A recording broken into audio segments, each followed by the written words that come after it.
श्रावणी! केशव चीख कर उठ खड़ा हुआ। आवाज सुनते ही योगी अमृत और चंदन लाल दौड़ते हुए आए। योगी अमृत की दिव्य औषधियों से केशव को जल्द होश आ गया था। उसके घाव जल्दी ठीक होकर भरने लगे थे। योगी अमृत, मेरी बेटी श्रावणी, बचाओ उसे बचाओ। वो हरा नरभक्षी, वो मार देगा उसे। कौन नरभक्षी? शांत हो जाओ केशव। नहीं योगी अमृत, मुझे बचाना होगा श्रावणी को। कहता हुआ केशव फिर से उसी जंगल की तरफ जाने के लिए पलंग से उठ खड़ा हुआ, मगर खड़े होते ही पैरों में चोट के कारण फिर से गिर पड़ा। केशव अपनी बेटी को बचाने के लिए रेंगता हुआ बाहर जाने के लिए बढ़ने लगा। श्रावणी!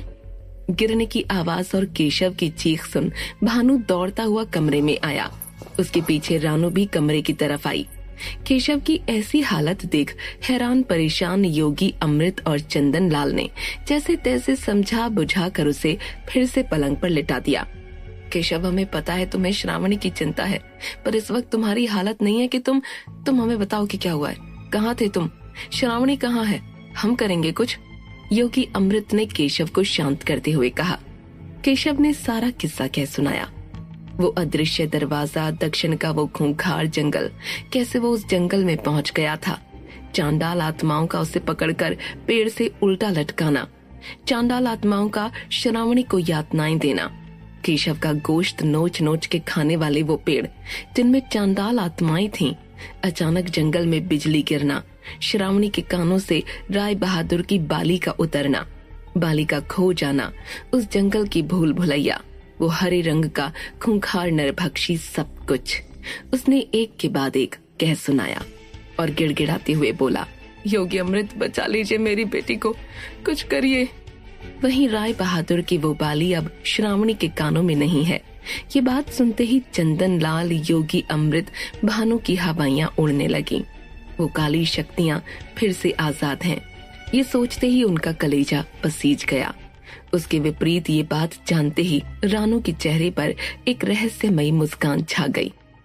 अब क्या होगा योगी अमृत? वे आत्माएं भयनगर को तबाह कर देंगी, किसी को नहीं छोड़ेंगी। चंदन लाल ने परेशान हो कहा। उन आत्माओं का आजाद हो जाना वाकई चिंता की बात है चंदन लाल, पर बड़ा सवाल ये है कि ब्रह्म मुहूर्त के बीते काफी समय हो चुका है, यहाँ तक कि सूर्योदय हो चुका है।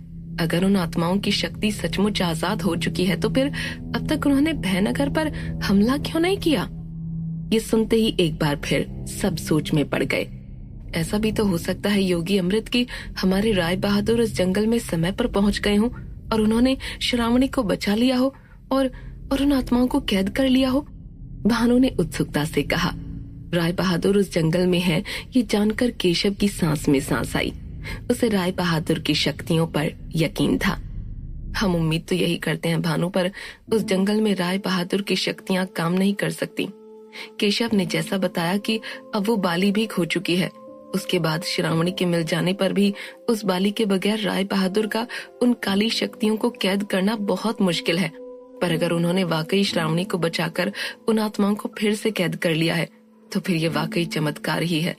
और इस वक्त भयनगर का यूं शांत होना, उन आत्माओं का यहाँ नहीं आना, उसी बात का संकेत है।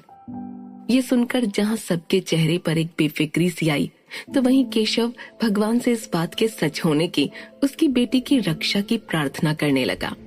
वहीं रानू अपनी चोटी के निचले सिरे को अपनी उंगली से गोल गोल घुमाती कुछ सोचकर अब भी मुस्कुरा रही थी। उसकी पीठ पर बैठी वो छिपकली अब धीमे से उसके कान में जा कुछ बोली। उधर दक्षिण के जंगलों में वाकई वो चांडाल आत्माएं कैद हो चुकी थीं। बाहर जाने का रास्ता न उन्हें यक्ष द्वारा मिल रहा था, न ही उन्हें श्रावणी कहीं भी दिख रही थी। गुस्से में तिल मिलाई, तेज सांसें छोड़ती, हुंकारती आत्माएं जंगल में यहाँ वहां भटक रही थीं। ये सब बर्फ की सिल्ली में कैद हुआ यक्ष द्युतकेतु पछतावे के साथ अपने जादुई सफेद गोले में देख रहा था। क्यों उसने आत्माओं को कैद किया? क्यों उस राय बहादुर और श्रावणी को उसने इन आत्माओं के सामने फेंक नहीं दिया? ये सोच सोच कर वो खुद को कोस रहा था। वहीं जमीन के फटते ही एक गोल सुरंग के रास्ते श्रावणी और राय बहादुर फिसलते हुए किसी अंधेरे कुएं में खोते जा रहे थे। पर सुरंग खत्म होने का नाम ही नहीं ले रही थी। मेरे कानों में चिल्लाना बंद करो, तुम चुप हो जाओ, चिल्लाने से जल्दी नहीं पहुंच जाएंगे हम। राय बहादुर श्रावणी की चीख से बुरी तरह परेशान हो चुके थे, पर श्रावणी की चीख, डर से निकलती उसकी चीख रुकने का नाम ही नहीं ले रही थी। पर तभी श्रावणी ने रोना शुरू कर दिया। अरे अब क्या हुआ? राय बहादुर ने झुंझलाकर पूछा। आप मेरे गाल क्यों छू रहे हो? देखो गलत कर रहे हो आप। श्रावणी राय बहादुर पर चिल्लाई। अरे मैं कहा? राय बहादुर अपनी बात पूरी कर पाते उससे पहले ही अचानक हुई रोशनी से राय बहादुर और श्रावणी की आंखें चौंधिया उठीं। उस गोल सुरंग का आखिरी सिरा दूर से ही दिखाई दे रहा था। सुरंग का अंत आ चुका था। राय बहादुर और श्रावणी के दिल की धड़कनें जोरों से बढ़ने लगीं, क्योंकि पता नहीं उस पार क्या है। दोनों को ही नहीं पता था। राय बहादुर पर चिल्लाती श्रावणी ने अब खुद ही डर कर राय बहादुर के हाथों को पकड़ लिया।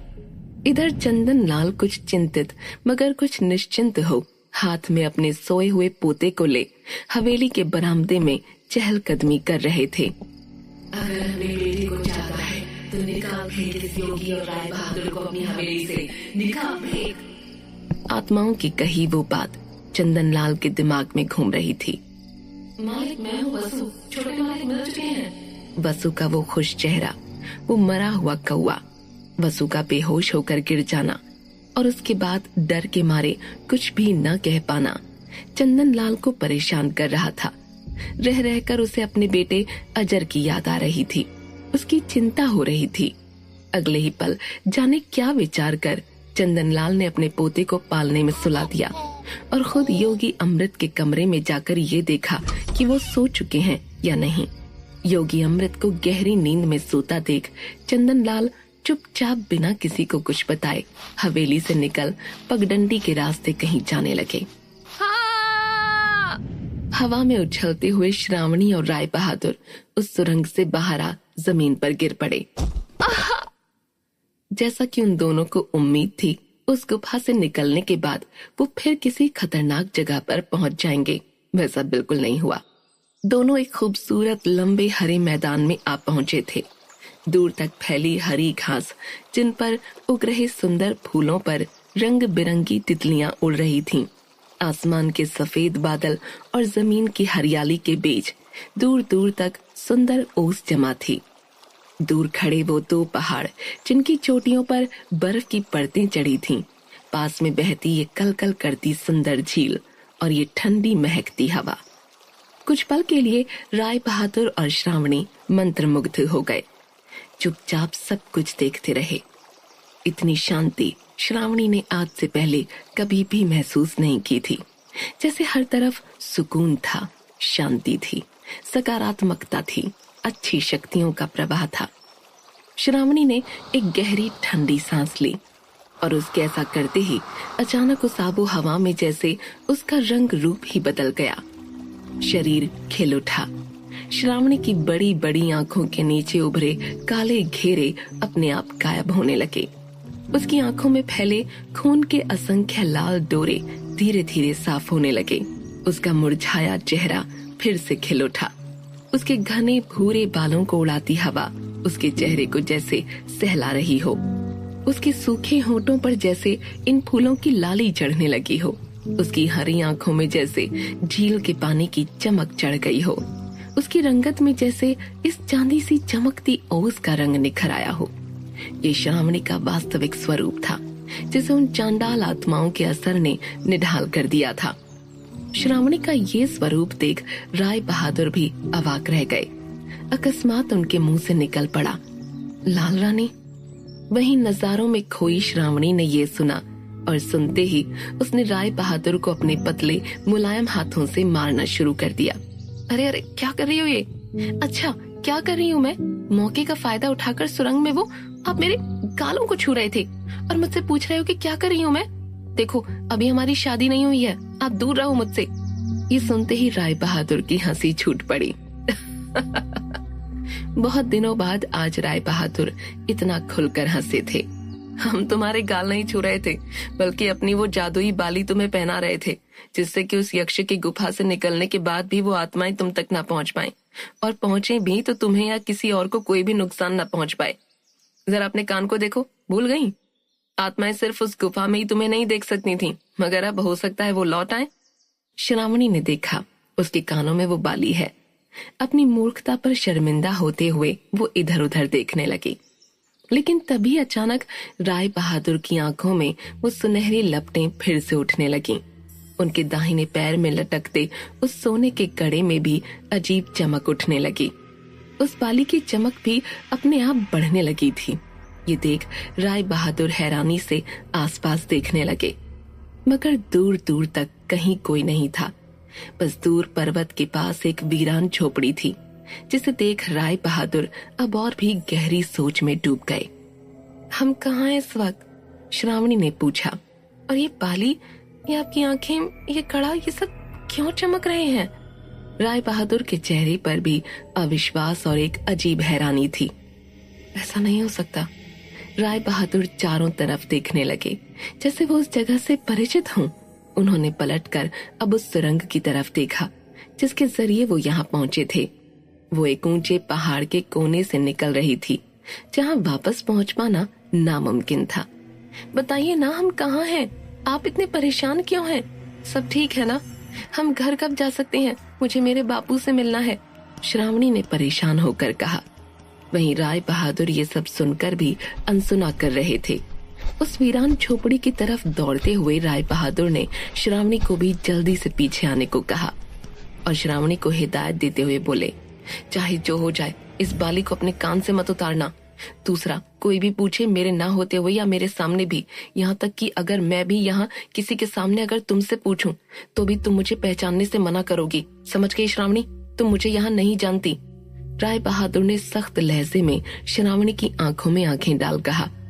पर श्रावणी को कुछ समझ नहीं आ रहा था। पर ऐसा क्यों कर रहे हैं आप? इन सब बातों का समय नहीं है श्रावणी, अब चलो, कहते हुए राय बहादुर श्रावणी को अपने साथ ले तेजी से उस वीरान झोपड़ी की तरफ बढ़ने लगे। रास्ते में आते हर नदी, पहाड़, चट्टान को वो ऐसे देख रहे थे जैसे वो इन सब को जानते हों। मगर जैसे जैसे वो उस झोपड़ी की तरफ बढ़ रहे थे, वैसे वैसे वो झोपड़ी आश्चर्यजनक रूप से उनसे दूर होती जा रही थी। ये क्या हो रहा है? ये पहाड़ और ये झोपड़ी हमसे दूर क्यों होती जा रही हैं? श्रावणी को कुछ समझ नहीं आ रहा था। राय बहादुर भी हैरान थे। तभी राय बहादुर की नजर पास बह रही झील पर पड़ी। राय बहादुर ये देख हैरान रह गए कि सीधे खड़े होने के बावजूद झील पर उनके चेहरे की नहीं, बल्कि पीठ की परछाई दिख रही है। ऐसा कैसे हो सकता है? जब हम सीधे खड़े हैं तो फिर हमारी पीठ का प्रतिबिंब इस पानी पर क्यों दिख रहा है? राय बहादुर की नजर अब श्रावणी के हवा में उड़ते बालों पर पड़ी और उनकी हैरानी अब चरम पर थी। श्रावणी, ये तुम्हारे बाल, जब हवा पश्चिम की तरफ बह रही है तो तुम्हारे बाल पूर्व की दिशा में कैसे उड़ रहे हैं? ये कैसे हो रहा है? क्या हम किसी मुसीबत में हैं? श्रावणी ने डरते हुए पूछा। वहीं राय बहादुर की भौहें तन गईं। वे चौकन्ने हो गए। आखिर कहाँ है राय बहादुर और श्रावणी? राय बहादुर को ये जगह पहचानी हुई क्यों लग रही है? श्रावणी को देख राय बहादुर के मुंह से लाल रानी क्यों निकला? कहाँ जा रहे हैं मुखिया चंदन लाल? जानने के लिए सुनते रहिए भयनगर, सिर्फ पॉकेट FM पर।